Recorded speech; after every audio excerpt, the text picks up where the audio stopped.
Welcome back and thanks so much for staying with ANN7 Prime. My name is Cindy Mabi. Now, the Reserve Bank has responded to the Public Protector's remedial action directing Parliament to effect a constitutional amendment. The bank has called the move unlawful and outside the ambit of the Public Protector's powers. In a statement on the matter, the Reserve Bank indicated it would take the remedial action on review. The Public Protector wants the Reserve Bank's primary objective to change from protecting the rand's value to ensuring citizens' socio-economic well-being. And this comes after the Public Protector said the Special Investigating Unit must recover over 1 billion rand from Absa Bank, and the finding follows a Public Protector probe informed by the SAIX report. The remedial action is seen as vindication for groups that have been calling for Absa to repay the money. And in a statement, the Reserve Bank says, and I quote, "This had an immediate and negative impact on the markets and the exchange rate of the rand. The amendment would, if effected, strip the Reserve Bank of its key competency to protect the value of the currency. The remedial action proposed will have a negative impact on the independence of the Reserve Bank, and the action prescribed by the Public Protector falls outside her powers and is unlawful. The Reserve Bank has been advised to bring urgent review proceedings to have the remedial action set aside." Now, the Public Protector's report on the South African Reserve Bank gives rise to key questions. Firstly, has the Reserve Bank's credibility taken a hit given its failure to recover the loan from Absa? And can the Reserve Bank possibly argue that the socio-economic welfare of South African citizens is not its responsibility?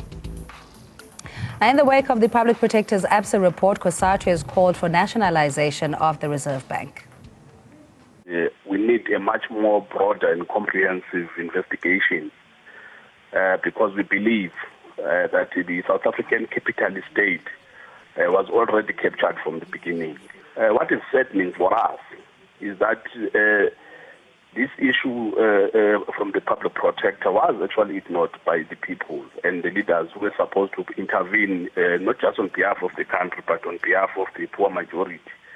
The issue of the Reserve Bank, we've long said that that bank shouldn't have been private. We shouldn't have allowed that bank to be independent in the first place. Now it's about time to really nationalize this bank and make sure that it acts in the interest of broader South African people. We continue with our studio panelists, Zanele Lwane, Deputy National Convener of Black First, the Land First, Tepo Khadima, Political Analyst, and Mr. Carl Niehaus, MKMVA NEC member. And we have the Black Forum, Black Foundation on the line as well. Just looking at the credibility of the Reserve Bank, do you think that that is in question? And we'll start with you, Zanele. Well, Cindy, yes, I think the credibility of the Reserve Bank is in question. We've looked at all the things that have been revealed also in this report by the Public Protector and also the currency manipulation that took place before, and no action was taken. But there's something else that is very interesting for me, and that is how we consistently get subjected to a situation of a lack of consistency. Look at it. When the former Public Protector issued her recommendations, everyone, including Mr. Trevor Manuel, including Ms. Maria Ramos, everyone said, those recommendations are binding. When the current Public Protector comes out with recommendations that does not suit their purpose, suddenly the recommendations does not seem to be binding. Now it can be challenged in court. Now it must be taken up. Now we must listen to the mainstream media talking about the strange report by the current Public Protector. Have you ever heard that being said about the previous Public Protector? No. Because it doesn't suit the purposes of the economic system in this country, and it is now, first of all, challenging that system. Now we must hear that they will not abide by that recommendations. In the past, everyone was ready to tell President Zuma and everyone else, you have to accept the recommendations of the Public Protector that is legally binding. We had a set of lawyers standing in queue to make the statement. Where were they today? I haven't heard one of them saying, but the Public Protector's recommendations in terms of the law is binding. No, we don't hear it now. Yeah. Mr. Madala, just from the Black Empowerment Foundation, in your assessment of the Reserve Bank and its mandate, should its mandate not be more for the well-being of all South Africans, especially the disenfranchised and previously disadvantaged? Totally right. This idea of inflation targeting, which is very well known to be a blunt instrument that only serves the needs to accommodate those who seek to carry out whatever capital ideas they have in mind, does not actually come to the service of the majority of the people. It has long been said that inflation targeting is a blunt instrument. For instance, oil right now is around $20, $30. When it was up at $100, what power did the Reserve Bank have to control the oil price? When the rand crashed after 9/11 down to 17 rand to the dollar, what authority or power did the Reserve Bank have to control the inflation? It is a blunt instrument. I definitely support the call that the entire structure of the Reserve Bank, including ownership, needs to be relooked. It does not serve the interest of the majority of the people. And as we certainly stand by the public protector that it needs to be looked at. If it is said that she has overstepped her bounds, well, there's legal processes to deal with that. But we cannot continue with business as usual when we are living in business unusual. Our people are suffering out there. The collusion that takes place, the bread cartel, there's been many cartels. What action did the Reserve Bank ever come back to take in looking at the impact on inflation of those acts by those particular cartels? Yeah. Nothing. Mr. Madlela, but I mean, yeah, sorry to interrupt you. Yeah, but what we see as ordinary citizens is the development that South Africa is almost a perpetual construction site, you know. In recent memory, the World Cup, we saw this beautiful infrastructure, freeways and stadia and all of that being built, that it would give you a sense of comfort that the money is being well spent or where it ought to go. But yet, year on year, we see the gap and the divide between the rich and the poor widening, and the black majority still being on the periphery of the economy.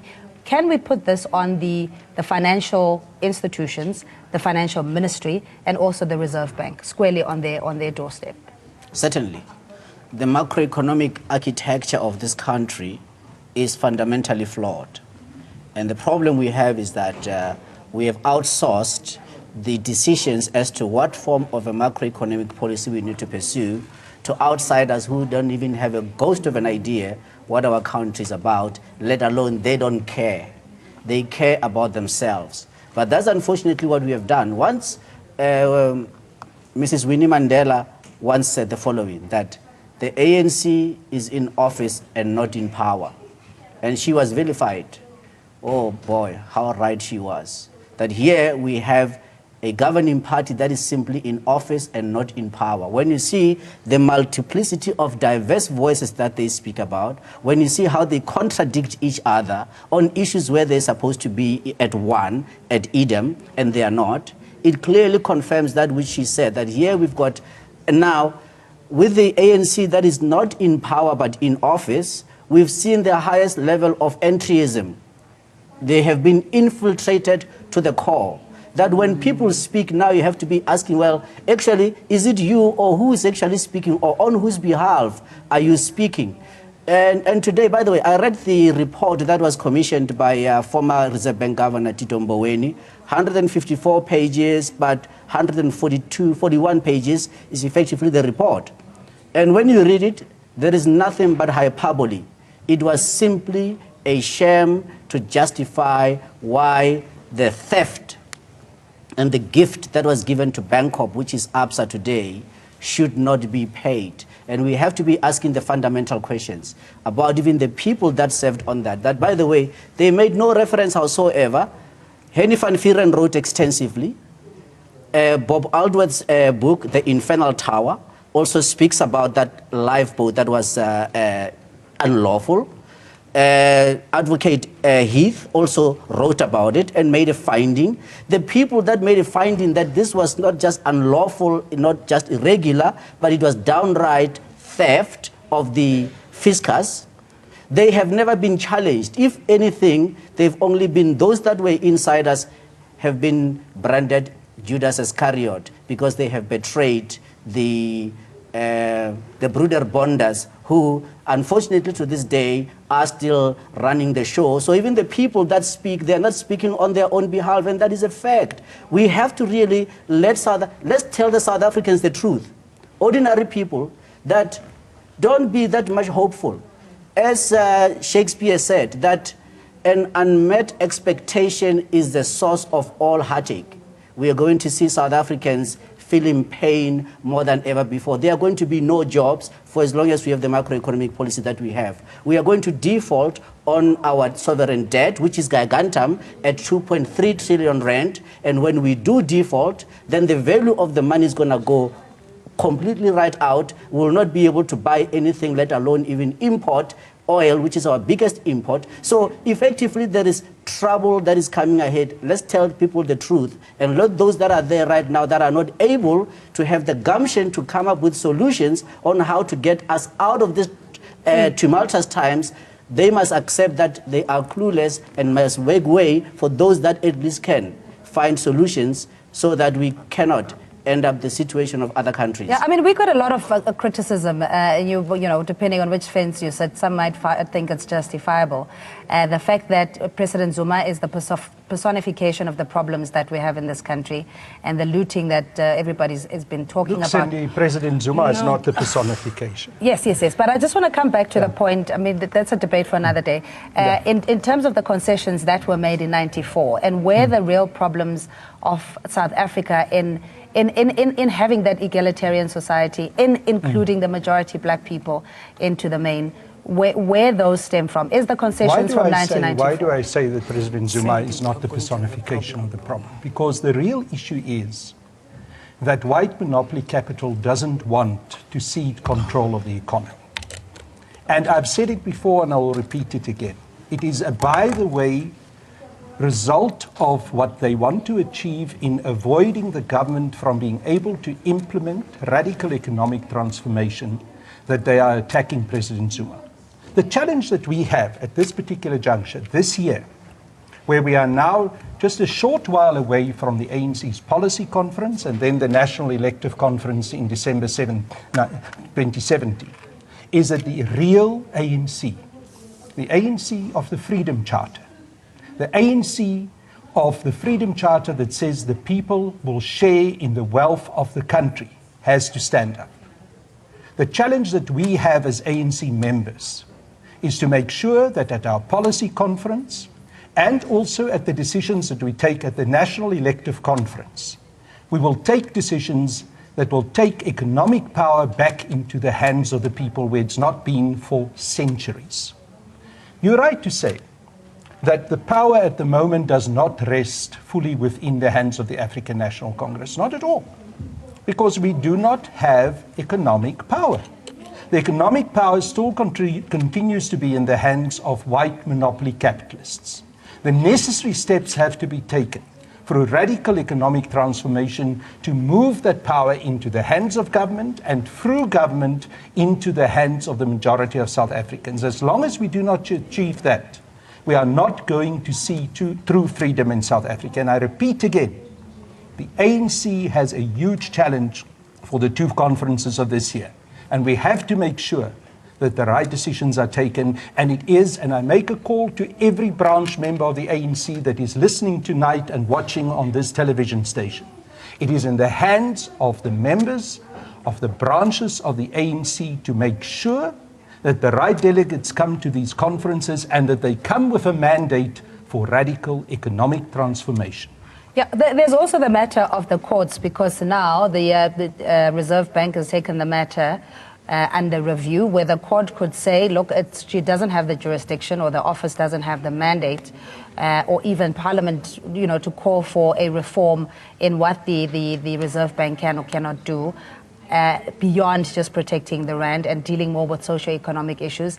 Should that now work in the Reserve Bank's favor, it means that the status quo remains, and that radicalism that we talk about is a step further from being achieved. I think one of the things we must do as the black majority of this country is to stop listening to the Reserve Bank rubbishing us with misinformation on the value of the rand, because our people are landless anyway. We are poor, we don't have the money. When they speak about the value of the rand, they are not speaking about the rand that benefits the livelihood of our people. They are speaking on behalf of those who are leaders of imperialism who want to continue to loot the resources of the country. So the Reserve Bank, as it stands now, as an institution, we must not take serious as a black people in this country.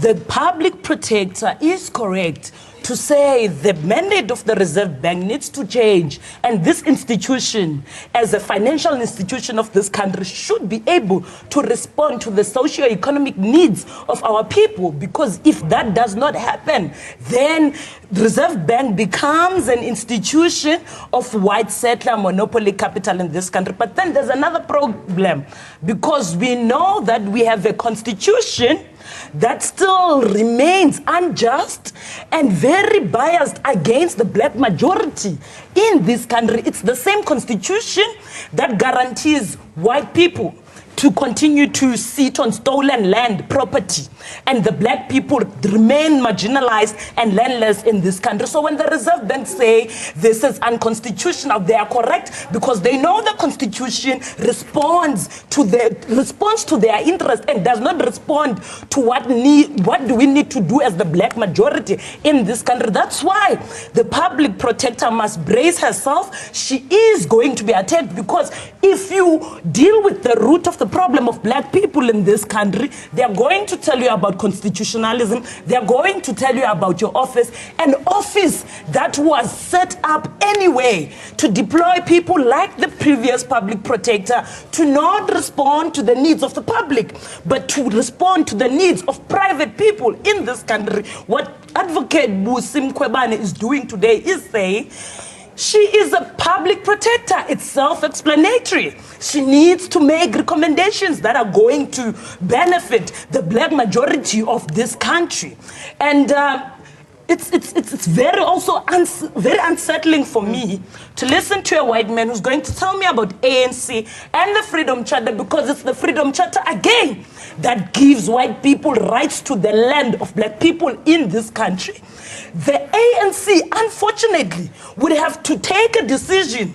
Are they going with the constitution, or are they going to amend the current constitution so that the constitution and the black leaders in this country are able to respond to the needs of our people? Otherwise, if we remain loyal to the constitution, we are tied. Our hands are tied. We will never be able to fight as a black majority in this country. But you remember, the ANC in its preamble is a party that is non-sexist, non-racist, that has the longest, at least, constitution with regards to accommodating the diversity in the country. Well, not to come to Cindy, your I think I need to defense. respond at least to the issue around land, because the ANC is very clear in the Freedom Charter about the fact that the land has to be shared amongst the people who work it.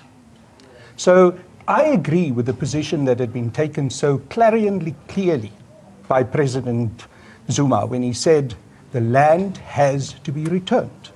I repeat again the statement that Umkhonto we Sizwe's Military Veterans Association made at its last conference. The land has to be returned to the ownership of government, and that nationalized land must be used for the upliftment and the growth and the service of the people of South Africa. There is no way that anyone can tell me that the ANC, and I don't think we should have a debate tonight about the ANC. Yes. All of us here together are really concerned about getting justice in South Africa, but there's no one who can tell me that the African National Congress, at its roots, at its core, at the Freedom Charter, gives rights to white people at the cost of the majority of African people. That's why we have to return Correct. to the Let's just bring Freedom it back Charter. to That's why we have to return to the Freedom Charter at our Advocate policy Mkhwebane conference now has and challenged at our national the elective Constitution, conference. which is something that we hadn't heard previously. This is a document that we've been told is second to none, is lauded around the world for how it enables South Africa to avoid a civil war and to also include the rights and privileges of all that live in this land. Except now, when it comes to the economy, we realize that is not necessarily the case. So with Advocate Mkhwebane asking for an amendment of the mandate of the Reserve Bank, what does it mean, or what does it imply going forward in changing the livelihoods of the majority? I think that particular finding on the order to, it's akin to an order to the National Assembly, the specific portfolio committee, I just don't know how it can be processed. I think there's difficulty there. And I'm still wondering as to how Advocate Mkhwebane actually got to that point.